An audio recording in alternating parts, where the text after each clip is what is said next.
ओम नमः सिद्धेभ्यः। पंच परमेश्वरी भगवान ने की, एक आदिनाथ भगवान ने की, आचार्य श्री विमल सागर जी महाराज की, आचार्य गुरुदेव सनमती सागर जी महाराज की, 3 कम 9 करोड़ मने राजों की, द्वान दशा जिनवानी माता की जय। बोलिए परम पूज्य आचार्य सुंदर सागर जी महामुनि राज की जय। समस्त आचार्य संघ की जय। जयकारा थोड़ा जोरदार लगाएं तो आवाज पहुंचेगी तो लोग बाग आएंगे। जयकारा गुरुदेव का, जयकारा गुरुदेव का, जयकारा गुरुदेव का। नमोस्तु भगवान। काला जी ने सवाल पूछा है कि निर्यापक मुनि किसे कहते हैं और निर्यापक और आचार्य में क्या अंतर होता है, निर्यापक की कौन कौन सी विशेषताएं होती हैं। तो आचार्य भगवंत पूज्य पाद स्वामी और आचार्य भगवंत कुंद स्वामी ने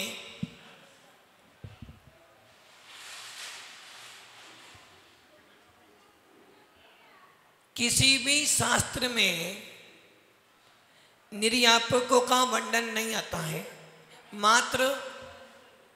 मात्र जब कोई छपक समाधि करने के लिए तैयार होता है, जब कोई छपक समाधि करने के लिए तैयार होता है, तब उनकी सेवा करने के लिए हमारे जैन शासन में जब कोई समाधि करने के लिए तैयार होता है, ऐसे छपक की सेवा करने के लिए 48 साधुओं को नियुक्त किया जाता है।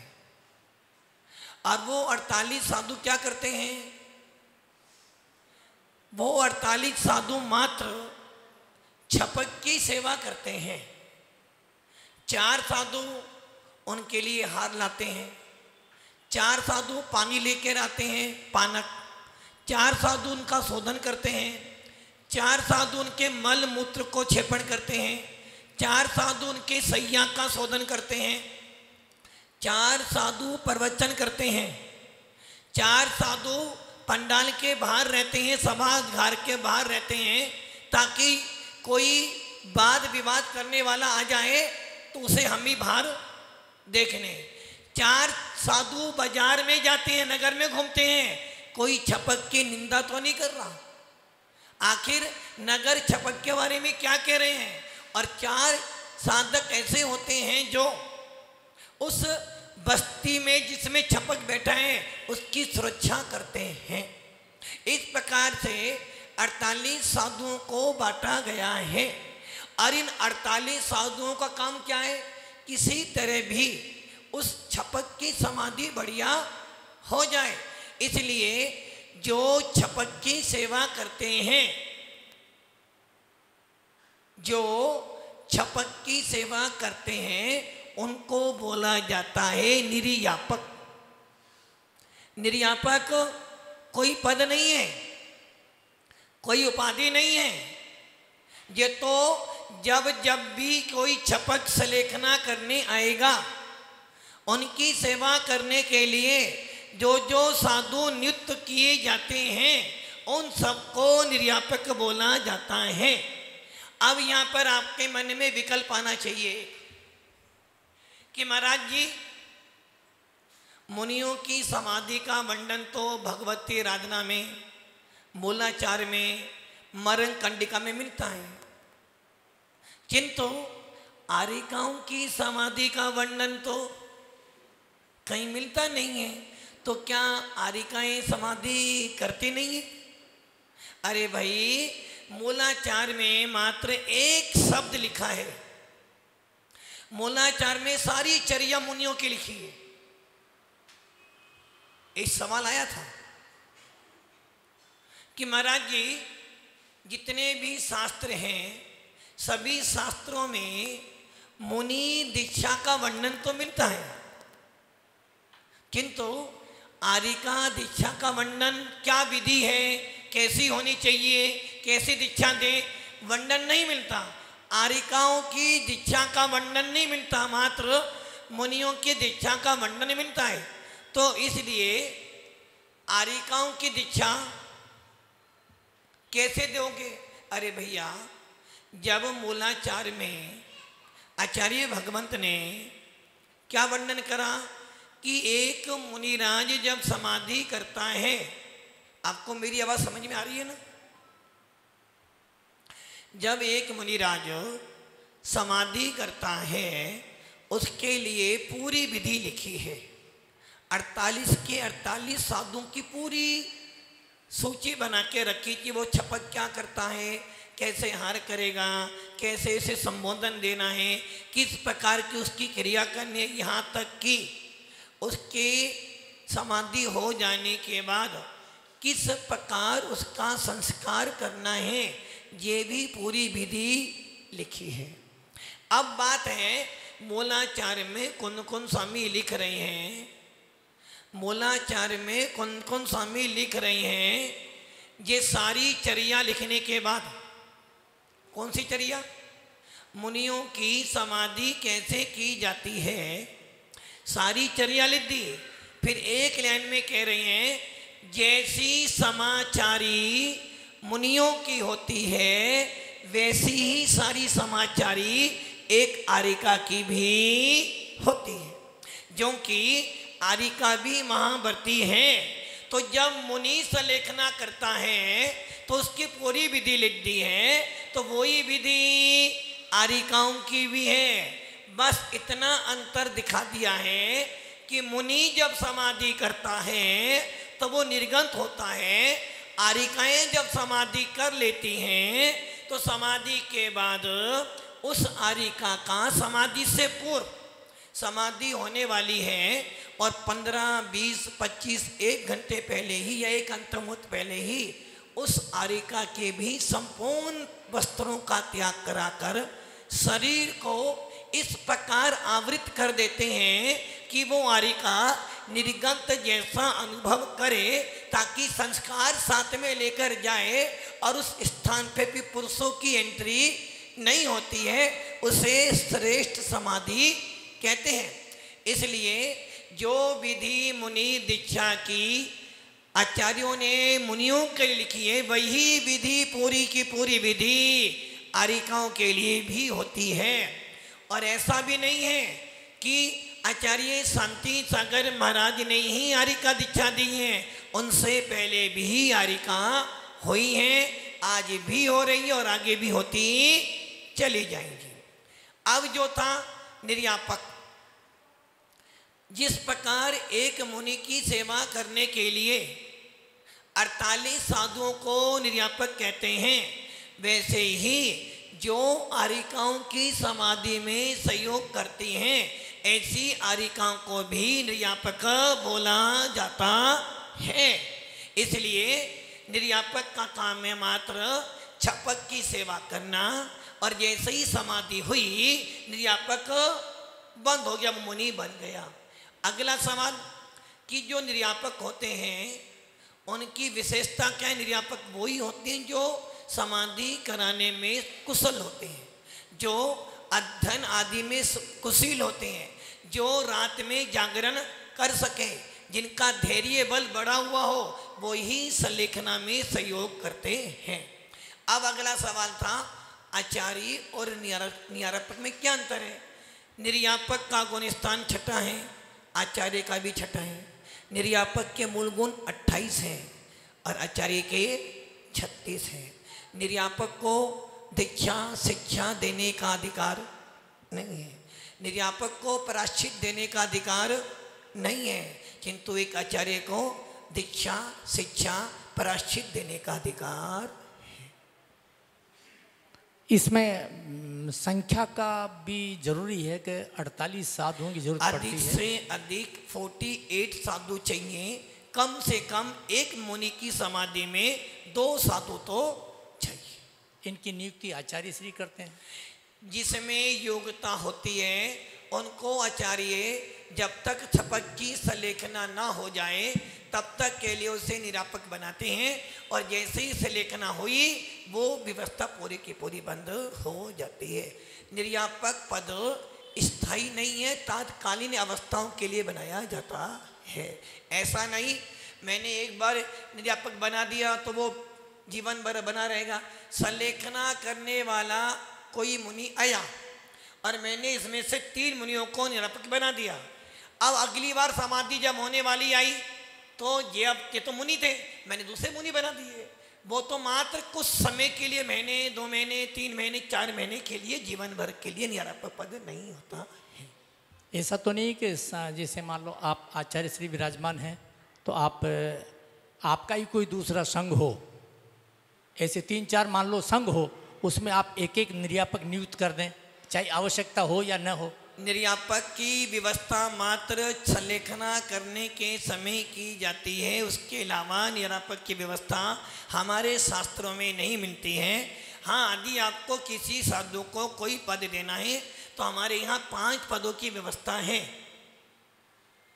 आचार्य, उपाध्याय, गंधर्व, स्थिविर और प्रवर्तक, ये 5 पद दो। किंतु निर्यापक की व्यवस्था तो संलेखना के समय ही होती है। जैसी मुनि की संलेखना हुई वो व्यवस्था बंद हो जाती है। नमोस्तु गुरुदेव। आइएगा, शंकर लेके आ रहे हैं कमल जी गोधा, तत्पश्चात तैयार रहेंगे निर्मला जी सरावगी।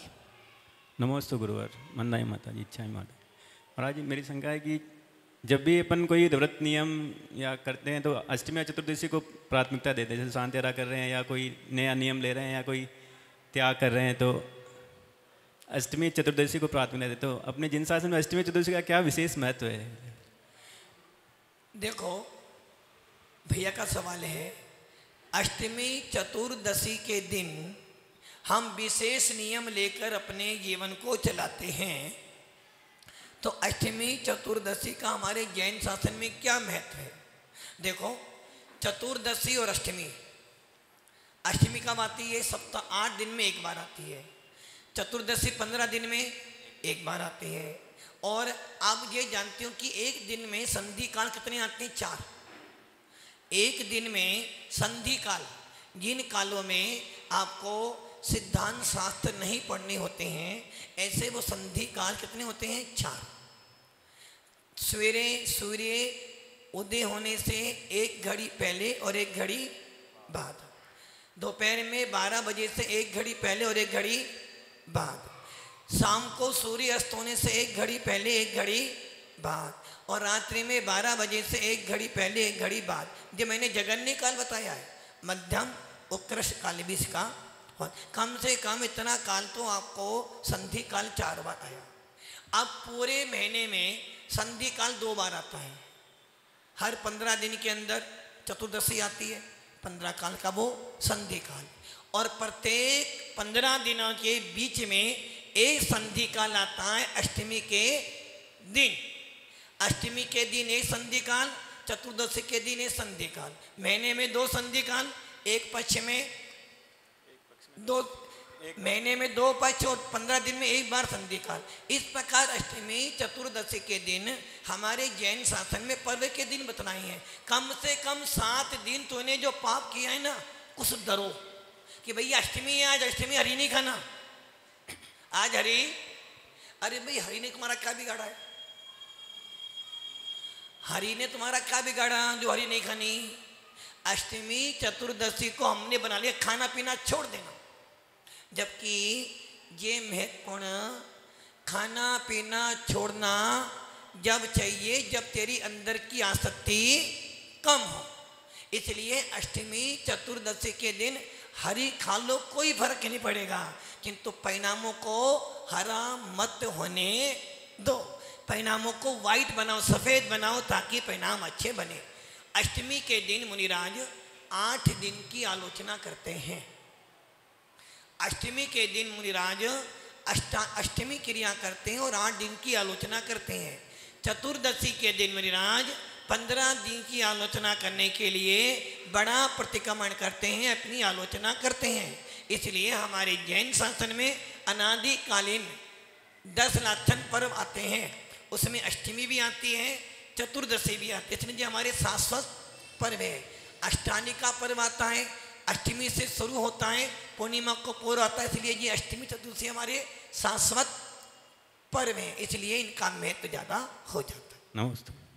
आइएगा, जिज्ञासा लेके आ रही हैं निर्मला जी सरावगी, तत्पश्चात तैयार रहेंगे सुरेंद्र जी काला।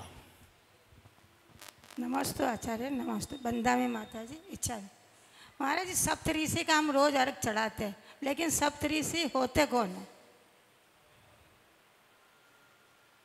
इनकी शंका है कि सप्त ऋषियों को हम अर्घ चढ़ाते हैं, वो होते कौन है? अरे भाई, जब आप ऋषि कह रहे हो, ऋषि शब्द अपने आप ही संबोधन दे रहा है कि मुनिराज होते हैं। और वो सप्त ऋषि जो होते हैं रिद्धिधारी मुनिराज होते हैं, और उनका गुणस्थान छठा सातवां गुणस्थान होता है।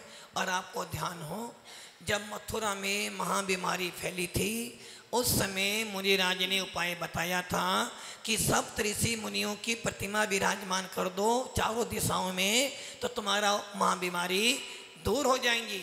ये सप्त ऋषि जो मुनिराज होते हैं रिद्धि संपन्न होते हैं, और ये मुनिराज जिस नगर में चले जाते हैं वहाँ पे दुर्भिक्ष भी समाप्त हो जाता है। उन्हें रिद्धिधारी मुनि जो होते हैं, जो कई भवों से साथ चले आ रहे हो, ऐसे 7 मुनियों के समुदाय को सप्त ऋषि या सप्त ऋषियों का समूह कहा जाता है। तो सातों मुनिराज साथ ही रहते हैं, इनकी रिद्धियाँ एक साथ चलती हैं। हाँ, इसलिए कभी कभी आप अयोध्या गए होंगे तो वहाँ पे सप्त ऋषियों की मूर्ति भी बनाई हुई है। नमस्ते। आइएगा सुरेंद्र जी काला, उसके बाद तैयार रहेंगे सागवाड़ा से पधारे आदरणीय ब्रह्मचारी जी पंकज कुमार जी जैन। गुरुदेव के चरणों में बार बार नमस्तु, वंदना माता जी। गुरुदेव, जब हमारे पर्युषण पर्व, जब हमारे 10 लक्षण धर्म चल रहे होते हैं, तो हम उसमें जब हमारे 10 लक्षण पर्व चल रहे होते हैं, हम त्याग, तपस्या, व्रत, उपवास वगैरह अपनी श्रद्धा के अनुसार करते हैं।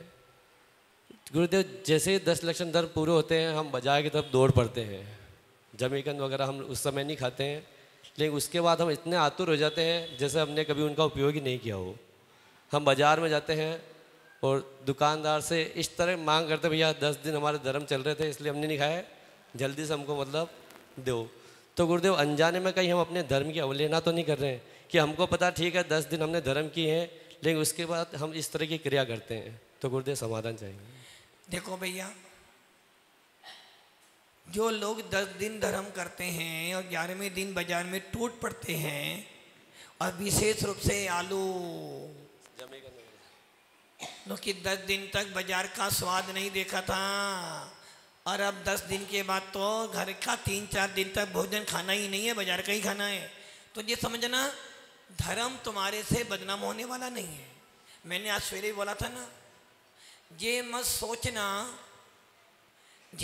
सोचना कि भगवान महावीर से जिन शासन महान हैं, बल्कि ये कहना जिन शासन में महावीर आए तो महान बन गए।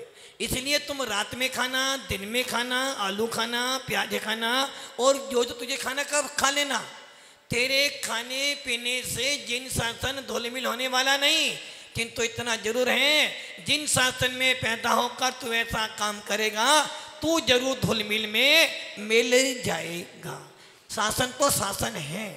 नहीं गुरुदेव, ऐसा होता है जैसे हम उपयोग कर रहे हैं उसमें कोई दिक्कत नहीं, लेकिन जब हम बाहर जैसे दूसरों के सामने अपने इस तरह की क्रिया करते हैं कि हमने इस दिन 10 दिन तो हमने त्याग किए, उसके बाद हम आए तो उनके मन में क्या विचार आता है कि ये किस तरह के जैनी है? वो ये कहेगा जैन शासन तो बढ़िया है किंतु कायरों के हाथ में पड़ गया है।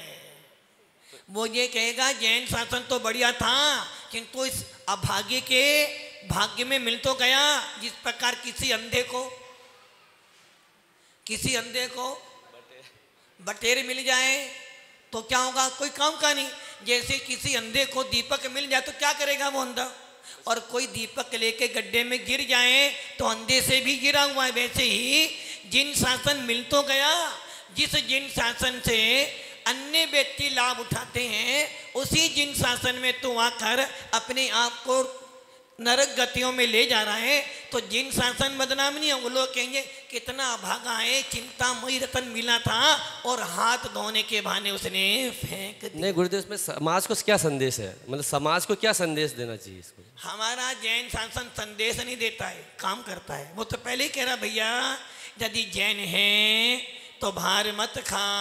कोरोना जब आया सबने कहा नहीं, भगवान महावीर सही कह गए थे, किसी से हाथ नहीं मिलाना, किसी के यहाँ नहीं खाना। और जैसे ही कोरोना गया सब भूल गए, खाना शुरू कर दिया। तो जिन शासन को कह रहा भैया तू जो करना कर, मैंने तुझे रास्ता बतला दिया, अब जो तेरी इच्छा हो तो कर। तुझे स्वर्ग में जाना हो तो स्वर्ग में जा, नरक में जाना हो नरक में जा, तुझे मोक्ष में जाना हो तो जा, तेरी मर्जी, तुझे जो करना हो। और आप कहते मेरी मर्जी, तो मर्जी करो, मर्जी करोगे कर्म मिलेंगे। किंतु जिन शासन धुलमिल होने वाला, हाँ इतना हो सकता है लोग ये कहेंगे भैया जैन कुल में पैदा होकर भी जैनी नहीं बन पाया। नमस्ते गुरुदेव। आइएगा, जिज्ञासा लेके आ रहे हैं आदरणीय ब्रह्मचारी जी पंकज कुमार जी जैन। नमोस्तु भगवान, नमोस्तु नमोस्तु। मेरे जिज्ञासा के अत्याचार और अनाचार को स्पष्ट करने का निवेदन है। अत्याचार और अनाचार इससे पहले एक सवाल हमारे पास 2 दिन पहले भी आया, तो और एक सवाल और आया है, और वो सवाल हमारे भैया जी का है, इनका नाम रमेश जी का। इनका सवाल है कि महाराज जी समय सार जब पढ़ते हैं, कुंद कुंद का नाम जब सुनते हैं, कोई भी साधक जब प्रवचन करता है तो कुंद कुंद के बारे में बड़ी शान और आन से कहते हैं कि कुंद कुंद स्वामी ऐसे हुए जो विदेश क्षेत्र में गए, से मंदर स्वामी की वाणी खेली, उन्होंने झेली भी, 7 से 8 दिन वहाँ रहे भी, वापिस विदेश क्षेत्र से यहाँ आ गए।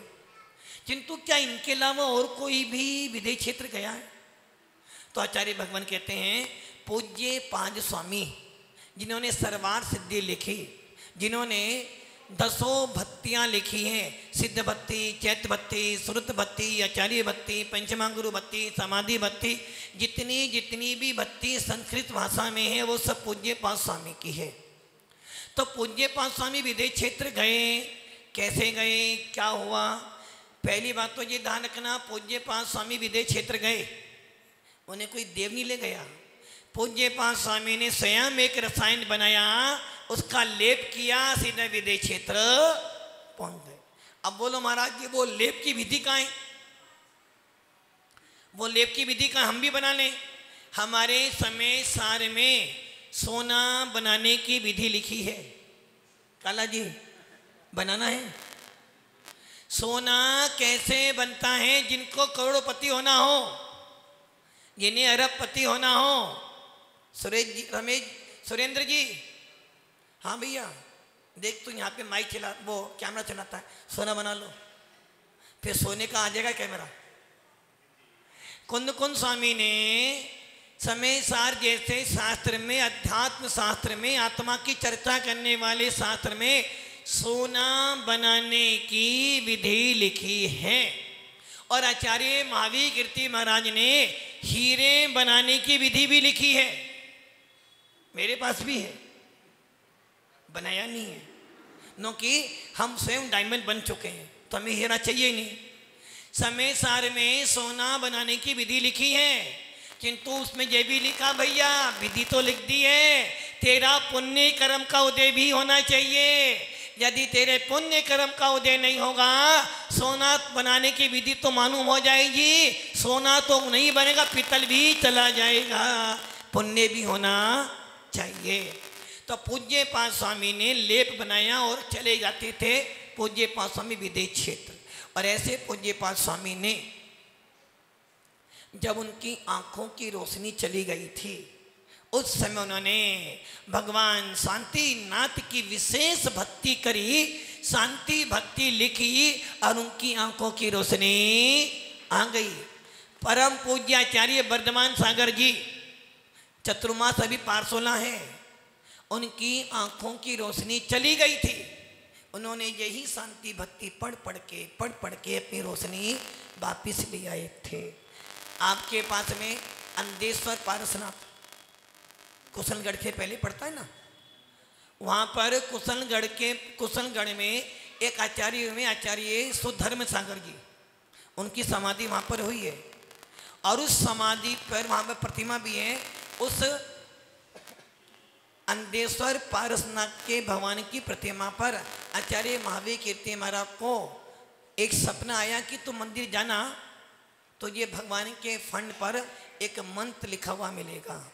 महाराज सवेरे गए, मंत्र लिखा हुआ मिला। वो मंत्र था, जिनकी आंखों में मोतियाबिंद होता है उस मंत्र की जाप से मोतियाबिंद भी नष्ट हो जाता है।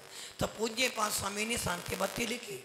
दूसरा सवाल उसमें ये था, महाराज हम जब भी शांतिनाथ विधान करते थे पहले शांति बत्ती पढ़ते थे, किंतु आजकल नए नए पंडित लोगों ने ये सारी क्रियाएं लोप कर दी। अरे भैया, शांतिनाथ विधान ही नहीं, जब भी कोई विधान करते हो सिद्ध भक्तों को याद करने पहले सिद्ध भक्ति पढ़ी जाती है, उसके बाद विधान शुरू किया जाता है। आजकल हम भगवान की भक्ति में भी मायाचारी कर करके उसको कम किए जा रहे हैं। इसलिए जब भी भक्ति करो जो दिल करे वैसी भक्ति करो, भावों से करो, ताकि तुम्हें पूरा फल प्राप्त हो। आइएगा महावीर जी बाकड़ीवाल, संदीप जी के पापा। पंकज जी का सवाल क्या था? आपको हो गया? हाँ, अतिचार और अनाचार। अति चार दोष होते हैं, अतिक्रम, व्यतिक्रम, अतिचार, अनाचार। अतिक्रम, व्यतिक्रम अर्थात मन की अशुद्धि होना अतिक्रम है। व्यतिक्रम मतलब उस क्रिया को शुरू करने के लिए आराम आदि शुरू कर देना, वो व्यतिक्रम है। अपनी सीमा से बाहर हो जाना अतिचार है, और बार बार सीमा को उल्लंघन करना अनाचार है। मान लो मेरा नियम था रात्रि भोजन त्याग, किसी कारण गलती से मैंने एक दिन खा लिया, ये था अतिक्रम, सीमा को उल्लंघन कर दिया। अब एक बार खा लिया ना, एक बार खा लिया ना, अब बार बार खाऊंगा, कौन देखता है? जो गया अतिचार। पाप व्रतों में एक देश खंड हो जाना, व्रतों में एक देश दोष लगना, उसे अतिचार कहते हैं। और पूरा का पूरा व्रत खंडित हो जाना उसे अनाचार कहते हैं। आइएगा महावीर जी बाकलीवाल, तत्पश्चात तैयार रहेंगे उषा जी कासलीवाल। नमोस्तु गुरुदेव।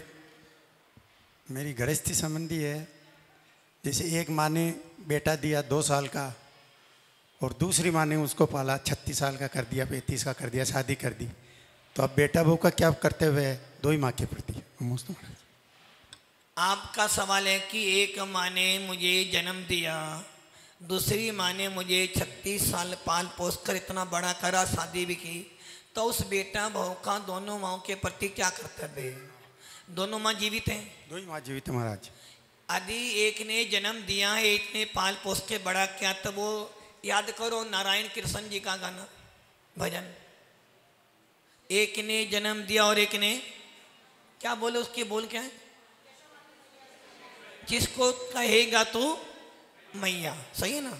पहली बात तो रही, जो जन्म देता है उसने तो मत 9 महीने की पीड़ा सहन की थी, किंतु जो पाल पोस के बड़ा करता है वो तो पूरा का पूरा जीवन उस पर बिता देता है। इसलिए एक बेटे का कर्तव्य है, जिसने जन्म दिया है वो भी जननी है, जिसने पाल पोस के बड़ा किया, अपना दूध पिलाया है, वो भी मेरी जननी है। जैसा व्यवहार मैं अपनी जन्म देने वाले माँ के साथ में करता हूँ, उससे कहीं ज़्यादा अच्छा व्यवहार मुझे, जिसने मुझे पाल पोस के बड़ा किया, उसके प्रति भी होना चाहिए। बेटे और बहू का, जैसे आपने महाराणा प्रताप को जन्म देने वाली उसकी माँ थी, किंतु नहीं, उदय चंद क्या नाम था, उदय सिंह को जन्म देने वाली उसकी माँ थी, किंतु उसको दूध पिलाकर पाल पोस कर बड़ा करने वाली पानाधाई थी। और जब उदय सिंह को लगा कि ये महाराणा प्रताप और इसकी माँ राजद्रोह ये दोनों को निकाल दिया था। तो जब वो पानाधाई सीधी राजमहल में आती हैं और वो सीधा चिल्लाती है बाबूजी राज। क्या बोलती हैं? बाबूजी राज। जब उस महाराणा उदय सिंह की पत्नी दूसरी रानी कहती है कि कौन बोल रही है ऐसा बाबूजी राज, उदय सिंह सोचता है कि मुझे बाबूजी बुलाने वाली कौन आ गई आज। और जैसे वो देखता है ये तो मेरी माँ है जिसे मुझे दूध पिलाया, आंचल का चरणों में गिर जाता है। वो कहती है बाबूजी राज मुझे एकांत चाहिए, एकांत। बाबूजी राज कहते हैं हे रानी तू यहाँ से जा। वो रानी कहती है राजन मैं तेरी पत्नी हूँ, ये कौन है? तो धाई है बस। वो कहता है उदय सिंह जब मेरी माँ सामने होगी तो मैं पूरे राज्य को खाली करा सकता हूँ कि मैं माँ के सामने राजा नहीं उसका बेटा हूँ। और उस रानी को उसे बाहर करना पड़ा। और रानी ने कहा बाबूजी राज तुमने महाराणा प्रताप राजकुमार महाराणा प्रताप उसकी माँ को आपने राज्य से निकाल दिया, किस अधिकार से? तो वो उदय सिंह कहता है कि हे माँ तेरा आदेश सर माथे, आज से वो ही इस राज्य की पटरानी होगी। तो धाये जिसने दूध पिलाया है उसका तो मूल्य बहुत बड़ा होता है, तो जिसने हमें जन्म दिया है उसका भी मूल्य ज़्यादा है और जिसने पाला उसका भी मूल्य, दोनों हमारे लिए बराबर है। दोनों का सम्मान रखना बेटा बहू का कर्तव्य है। नमस्ते महाराज। आइएगा उषा जी कासलीवाल तत्पश्चात तैयार रहेंगे रेखा जी गदिया। आचार्य श्री नमोस्तु, महाराज जी को नमोस्तु, माता जी को वंदामि, शुल्लक जी को इच्छामि। महाराज जी मैं क्षमा चाहूँगी, मैं एक प्रश्न दोबारा पूछ रही हूँ आपसे, मेरे को समझ में नहीं आया था कि जो 8 कर्म है उनमें 4 अणुजीवी और 4 प्रतिजीवी हैं, तो अणुजीवी प्रतिजीवी किसको कहेंगे? इसे वापस। अणुजीवी गुणों ने कहते हैं जो जीव को केवल ज्ञान की प्राप्ति नहीं होने दे। अणुजीवी घात्या कर्म के विनाश से अणुजीवी गुण प्रकट होते हैं, अघात्या कर्मों के विनाश से प्रतिजीवी गुण प्राप्त होते हैं। अणुजीवी जिनके बिना जीव जीवित न रह पाए, अनंत ज्ञान, अनंत दर्शन, अनंत सुख, अनंत वीर्य अथवा क्षायिक ज्ञान, क्षायिक दर्शन, क्षायिक सुख, सायिक वीर्य, क्षेयोपशमी मति ज्ञान, श्रुत ज्ञान, अवधि ज्ञान, मने परे ज्ञान, जो जीव के क्षायिक भावों का, क्षेयोपशमी भावों का घात करे उसे घात्या कर्म कहते हैं। और इनके विनाश हो जाने पर जो क्षायिक गुण और क्षेयोपशमी गुण प्राप्त होते हैं उन्हें अणुजीवी गुण कहते हैं, जो जीव को केवल ज्ञान की प्राप्ति कराते हैं। इसलिए हमारे यहाँ जीव कर्म कांड में आचार्य भगवान ने क्षायिक भाव को और क्षेयोपशमी भाव को अणुजीवी गुण कहा है। प्रतिजीवी गुण जिनके अभाव में भी जीव को केवल ज्ञान की प्राप्ति हो जाए, जिनके न होने पर भी जीव को 13वां गुण स्थान प्राप्त हो जाता है, उन्हें प्रतिजीवी गुण कहते हैं। जैसे वेदनी कर्म के विनाश होने से क्या मिलता है? वेदनी कर्म मोहनी के साथ लगाओ वेदनी ना। के विनाश होने से क्या मिलता है? प्रतिजीवी है ना। अव्याबाद गुण प्राप्त होता है। नाम के विनाश होने से सूक्ष्म प्राप्त होता है। गोत्र के विनाश होने से आग्रलोक गुण प्राप्त होता है।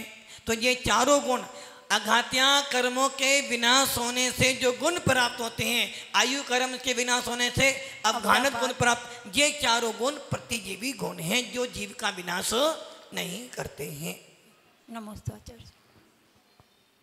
रेखा जी गदिया तत्पश्चात रहेंगे पदम जी सरावगी। परम पूज्य गुरुवर को नमोस्तु नमोस्तु नमोस्तु। महाराज जी आज हमारे बेटे का 34वां जन्मदिन है, इसलिए मेरी जिज्ञासा उसी पर ही है। इन 34 सालों में हमने उसकी जन्मदिन की क्या तैयारी करी, इसके लिए तो हम यदि एक एक दिन एक एक तैयारी भी बताए तो शायद 34 दिन कम पड़ जाए। लेकिन परसों हमने बताया था कि उसको हमने ज़िंदगी में कभी चाय कॉफ़ी जैसे नशीली वस्तु नहीं चखाई और बोन चाइना क्रॉकरी में कभी कुछ भी नहीं खिलाया पिलाया। आज हम उसको तीसरी तैयारी बता रहे हैं कि उसका हमने एक भी जन्मदिन होटल में नहीं मनाया। तो जिज्ञासा ये है कि आजकल जो ये ट्रेंड चल रहा है जन्मदिन होटलों में मनाने का, तो किस तरह इस आने वाली पीढ़ी को रोका जाए, क्योंकि दुनिया की कोई भी होटल ऐसी नहीं है जहाँ रात्रि भोजन न चलता हो या तमाम जमीकंद न कटते हों। तो क्यों न ऐसी जगह पैसा बर्बाद करने के बजाय देवशास्त्र गुरु के सानिध्य में इस दुर्लभ मनुष्य पर्याय को सार्थक किया जाए। आपके 3 सवाल हैं और इन तीनों सवालों का मैं उत्तर देना चाहूँगा। पहली बात तो आपने बोला कि ऐसा कोई भी होटल नहीं है जहाँ पे रात्रि भोजन ना चलता हो, जमीकन ना चलता हो, किंतु ऐसा भी नहीं कहना, ऐसे भी होटल हैं जिनमें दिन में भोजन करवाया जाता है और गमीकन नहीं दिया जाता, ऐसे भी हमारे जैन होटल हैं। नंबर 2, बड़े बड़े होटलों में लोग अपने बच्चों का बर्थडे मनाते हैं। ये ध्यान रखना, हम दुनिया को नहीं बदल सकते, अपने आप को बदल सकते हैं, क्योंकि आपने ही अपने बच्चों को बिगाड़ा है। आज के बच्चों को घर का भोजन अच्छा नहीं लगता है, बाजार का भोजन अच्छा लगता है, इसलिए हमारे माता पिताओं ने इतने प्रमादी बन गए हैं कि हमारे पास बच्चों के लिए घर में खाना बनाने का समय नहीं है। बेटा बाजार से लिया, सवेरे सवेरे यदि चाय पीनी है तो ब्रेड कहाँ से आएंगे? बाजार से, समोसे बाजार से आएंगे। और जब किसी महिला को रसोई में काम नहीं करना पड़ता है तो उन दिनों में सारा का सारा भोजन होटलों से आता है। होटल में जाना बुरा नहीं है, होटल में जाना बुरा नहीं है, किंतु होटल में जाकर गंदी वस्तुओं का सेवन करना गलत है। क्योंकि जो बच्चे बाहर पढ़ने जाते हैं, जो बच्चे बाहर पढ़ने जाते हैं वहाँ उनको रात में खाना पड़ता है, उनकी मजबूरी है। एक हमारे उत्तर पद में कॉलेज है मुरादाबाद में, भगवान महावीर यूनिवर्सिटी, वहाँ पर जैन बच्चों के लिए आदेश है कि जितने जैन बच्चे हैं उन सबको दिन में ही भोजन मिलेगा, और उसके बाद भी यदि बच्चे ना खाएं तो ये बेचारे हो उस स्कूल वालों की जिम्मेदारी। और वहाँ पे मंदिर बना रखा, प्रत्येक जैन व्यक्ति को मंदिर में जाना अनिवार्य, अभिषेक करना अनिवार्य है। तो व्यवस्था दे सकते हैं किंतु जबरदस्ती करवा नहीं सकते।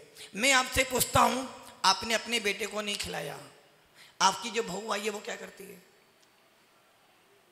उस पे जो हमारा जोर नहीं है। गलत कहती हो आप, मतलब कि बेटे ने तो 24 साल तुम्हारी सुनी, किंतु बेटा तुम्हारी, अब पत्नी तो उसकी आगे तुम्हारी बहू रानी है, बोल बेटा मकान तो मेरा है ना। नहीं बोल सकते आज। क्यों नहीं बोल सकते? तो कहीं ना कहीं आप अपनी जिम्मेदारियों से मुंह फेर रही हो। आपका रोग कब तक जमा बेटे पर? जब तक बेटा कुंवारा था। शादी के बाद बहू का गुलाम बन गया, फिर भी कह रहे हो मैंने संस्कार। अरे तुमने संस्कार दिए हैं तो बेटे को बोलना चाहिए, जो मेरी माँ बोलेगी वो ही मैं करूँगा, क्योंकि पहले मेरी माँ है बाद में तू है। किंतु होता ऐसा ही है, क्योंकि ये संसार जब एक पत्नी के चक्कर में माँ को छोड़ सकता है। और आपके पोता पोती क्या करते हैं? आज बर्थडे तो बनाते होंगे जी, करते तो सब हैं। तो ये ध्यान रखना, जब काल परिवर्तित होता है तो बड़े से बड़े अच्छे बच्चे भी बिगड़ जाते हैं, और कभी कभार ऐसा भी होता है बिगड़ा हुआ बच्चा भी सुधर जाता है। इसलिए हम अपनी जिम्मेदारी निभाएं। यदि हमारे घर की बहू ऐसा काम करती है तो उसको अभी आपको पता, मैं बोलूंगी तो अभी go to out my home, मेरे होम कमरे से। और यदि आपने कुछ बोला, बेटा मम्मी तुम चुप ही नहीं सकती क्या? शांति से रहने तो दो कम से कम, वरना मलक जाए, यही होगा ना। इसलिए हम अपनी जिम्मेदारियों को बचा रहे हैं, वरना यदि दम होता। ऐसे भी घर बहुत सारे हैं जहां आज भी बच्चों के जन्मदिन पर होटल में नहीं जाते, बल्कि महाराज के पास ले जाते हैं, अभी से पूजन कराते हैं और हार करवाते हैं। अच्छा, ये सवाल मेरा आपसे है, आपने अपने बेटे को 24 साल तक 34 साल तक अच्छे संस्कार दिए, मैंने तो एक दिन भी उसको यहाँ नहीं देखा। नहीं, रोज आता है। कहाँ आता है? आज भी सुबह शाम को रोज आता है। एक दिन भी मैंने मंदिर गए बिना तो एक दिन भी मैंने उसको हार देते हुए वो कुछ नहीं कुछ मतलब क्या उसकी पात्रता नहीं हार देने की? नहीं, हर साल ही हार देता है, हर साल जन्मदिन पे मैं तो पहले भी 2 महीने रुका, जब भी नहीं मिला। अभी भी बार कुछ ट्रेजेडी हो गई थी यही समाज में, इसलिए वो नहीं आता। अच्छा, आपके पोते मोते हार देते? हाँ, वो तो रोज आते हैं ना हार देने, तो अभी 8 साल की। अच्छा, आपकी बहुएं हार देती हैं? हम तो चाहते हैं लेकिन वो आती ही नहीं, हम क्या करें। बस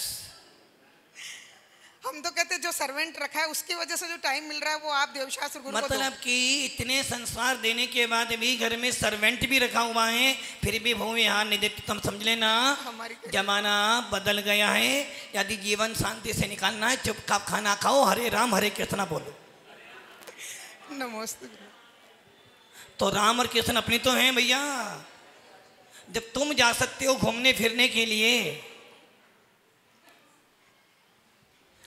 चलो, बहुत अच्छी जिज्ञासा थी रेखा जी की। एक बार रेखा जी के लिए तालियां बजाओ। वो प्रैक्टिकल जिज्ञासा लाते हैं, ये प्रैक्टिकल जिज्ञासा। काला जी आपने शंका के लिए तो तालियां बजाई, हमने उत्तर भी तो अच्छा दिया।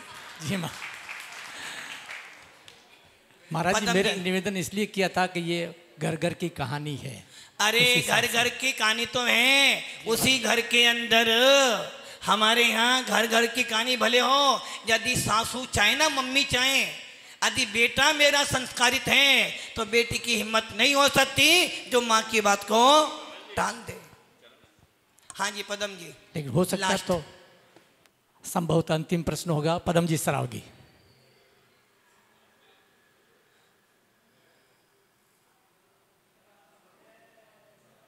आचार्य श्री के चरणों में रत्नत्रय की प्राप्ति हेतु मेरा और मेरे परिवार का त्रैवार नमोस्तु नमोस्तु नमोस्तु। महाराज श्री, आपने बताया कि राग द्वेष छोड़ने पर कसाय अपने आप छूट जाएगी। कसाय की दुकान खाली कर, ज्ञान की दुकान भर कर भगवान बन जाओ।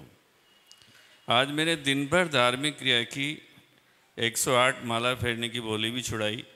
दिन भर में 108 × 108 11,664 जाप भी किए। कोई कसाई नहीं की, पुरानी कसाएँ भी सब निपटा दी। ऐसी स्थिति में कौन सा गुणस्थान मिलेगा, कृपया समाधान करें। पदम जी, यदि आपकी सारी कसाएं खाली हो जाती तो शायद आप 11वें या 12वें गुणस्थान में बैठकर उपशांत मोह या क्षीण मोही मुनि बन जाते। फिर हमें भी आपकी वंदना करनी पड़ती, फिर हमें भी आपको नमस्तु करना पड़ता कि भैया देखो हम भीलवाड़ा गए थे, हमने तो उपदेश सुनाया था कसाईयों का, हम तो 8वां पार कर नहीं पाए और हमारी प्रवचन सुनकर हमारा भक्त 12वें में पहुंच जाए, पहले उसकी वंदना कर लें। कसाई तो हैं। जिस समय आपने पुरानी कसाईयों का बैलेंस कम किया था उस समय नई कसाई भी बंद रही थी। यदि आपका गुणस्थान हम चौथा भी मान लें तो बस ही आपने अभी मात्र अनंतानुबंधी कसाई को उदय में आने से रोका, बाकी की बाकी कसाई तो भी उदय में है। बस इतना जरूर है कि कसायों में मंदता है और ये मंद कसाई तुम्हें संयम के प्रति अनुशासित कर देगी, संयम के प्रति उत्पन्न करा देगी भाव, और तुम भी एक दिन यहाँ नहीं तो यहाँ बैठ ही जाओगे, या 300 मुनिराज बन जाओगे या आचार्य बन जाओगे। और मैं तो यही कहूँगा, यदि इतने अच्छे भाव हैं, इतना अच्छा स्वाध्याय करते हो तो अब तो उम्र, अब तो गाड़ी रिजर्व पे चल रही है, कभी भी बुलावा आ सकता है। वो बुलावा आवे उससे पहले अपन सावधान हो जाएं तो कम से कम आयु बंद भी अच्छा हो जाएगा। ओम नमः सिद्धेश्वर। बोलिए परम पूज्य आचार्य सुंदर सागर जी महामुनि राज की जय। आइए मंगला